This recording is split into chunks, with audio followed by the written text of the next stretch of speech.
What's up guys, Josh McKinney here. I just want to thank you guys for subscribing to my email list. It was really cool of you guys to do that, and so I thought I would give you something awesome for it, something I've never shown. It's like a formula in the way that I do it, and as funny as it is, it's something that I feel like I am one of the best people in the world at, and that is defending the triangle. I say this now and somebody's going to triangle me when I go compete. But when I go out, this is my dad. I forgot to mention this. This is my dad, Steve. Say hi to him. Seriously, say hi to him.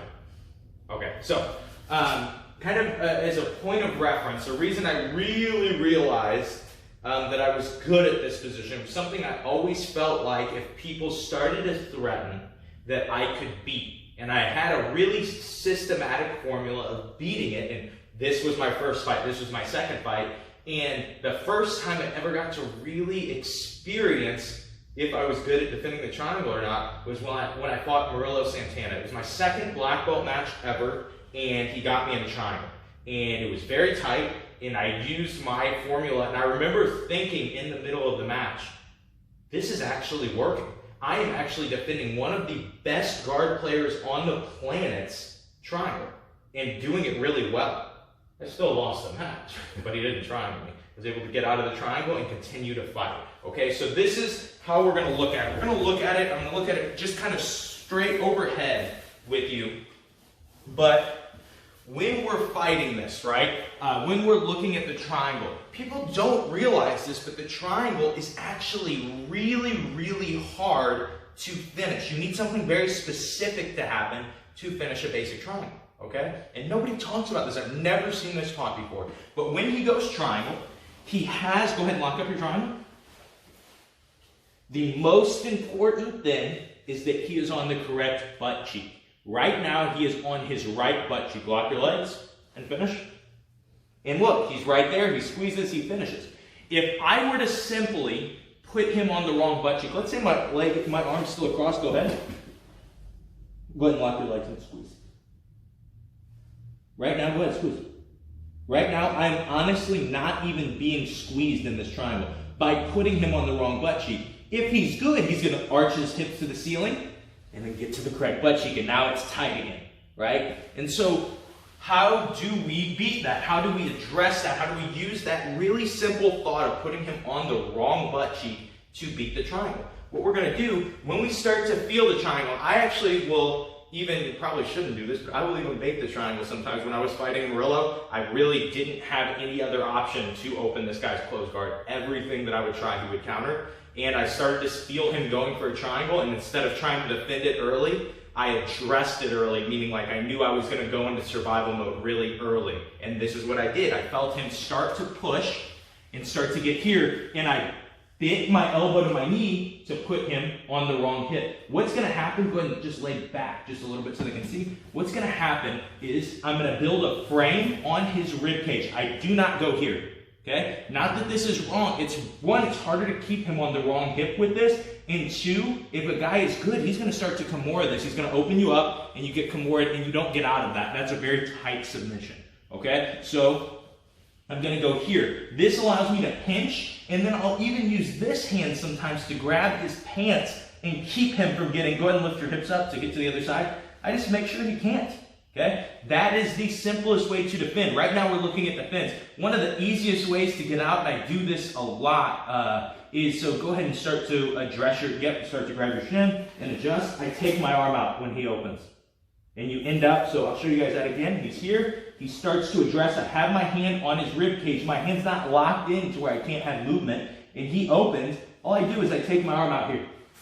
We go right into a double underpass, right? And we're able to start to pass from that. This is just a really simple thought, right? But there are a few little adjustments that he needs to make to beat me. The simplest one, if you watch my fight with Murilo, this is what Murilo did. He felt me go here. He went 2-on-1 on my sleeve and started to pull my arm across.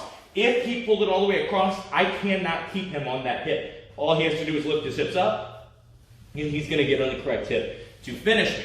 Okay, so when I start to feel that 2-on-1, I have that frame built on his rib cage, 2-on-1. Go ahead. I grab right here. I'm grabbing like just my thumb in this. Go ahead and pull my arm across. Just like this. I'm keeping my elbow down. the stronger, the tougher the guy. He's going to lift his hips really hard. And he's going to try really hard. I cannot allow this grip. Okay? I cannot allow this grip to get broken. What I don't want to do on this, and this is really common, is try to pull my head out once I get to here, because that's where my arm gets arm locked. Okay? So those are really common defenses. I'm going to add 2 little things. I've already given you guys a lot. Like I said, this is very systematic in how I handle it. Okay? Because when I go here, something that is more common is he's going to take this hand and dig it underneath in this space, and he's going to start to break that grip to try to arm wrench me, right? You can feel that, it's right there. He arm wrenches me, go ahead and finish it.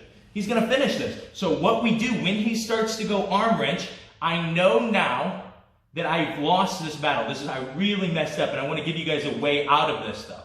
Okay? The difference between the triangle arm wrench and any other one is he doesn't have very good control of my body. So what we're going to start to do is almost like the same way we're defending an omoplata, is we're going to start to run our feet. Go ahead and start to put pressure towards him, and that allows us to pull our arm out of that arm wrench. Okay? And the reason we're looking at it like this is he doesn't have a lot of options. We limit his first option by killing his hips. He is going to need to try to pull my arm across. When he does, we grab his lapel, and then he's going to try to dig under to the arm wrench, and we can just run to the head. Well, the last thing that I want to give you is a simple way to escape that isn't just pulling the arm out. The better guys get, the less that you're able to just pull that arm out, right? So this is really common when we're defending. I'm just stuck here. What I'm going to do is, see how like my chest is puffed out and I'm looking up? For 1 second, I'm going to stop doing this. For 1 second, I'm going to bring my chest in and walk my fingers to the inside just like this. Okay? It's really important that I don't put my arm way up here. It has to be right where this is at. I grab fingertips, and now watch this. This is craziness. I'm going to put my chin in this little pocket that I created. Go ahead and finish the triangle. Go ahead, finish it. The reason he can keep the triangle is because my chin gets stuck in the choke. When I protect my chin, I create this little wedge to pull my head completely out.